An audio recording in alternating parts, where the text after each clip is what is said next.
Hello, virtual investors. In today's video, we're going to go over the tax advantage and just some of the tax advantages of investing in real estate as compared to investing in other assets. All right, let's jump right into it here. So the first big tax advantage you get investing in real estate is depreciation write-off, right? So residential homes are written off over a 27 and a half year period. So you get to write off the depreciation of the purchase of that home, which is a nice tax advantage. Secondarily, you get to write off the mortgage interest expenses each year in the home.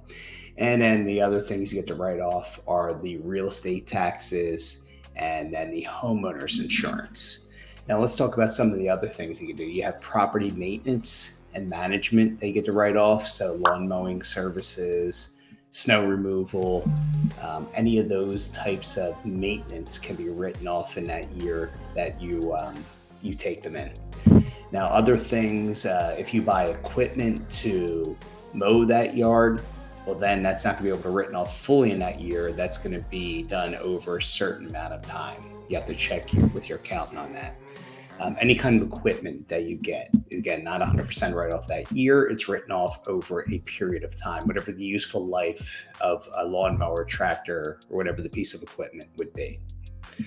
Some of the other things you could do, and this is one of the big advantages here, it's called tax segregation analysis. And what this does, it allows you to take accelerated depreciation against a property. So for example, property I purchased in Casper, Wyoming for $425,000 a couple years ago.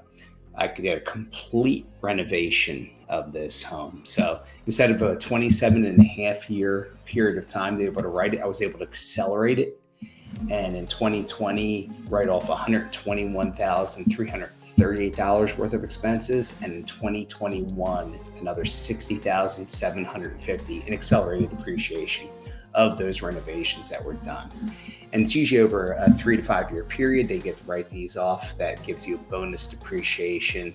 Now that you do have that recapture on the back end there, but depending on how long you're holding it, it could be a tax advantage for you. You got to hold it generally for at least 3 years to make the cost segregation analysis make sense for you.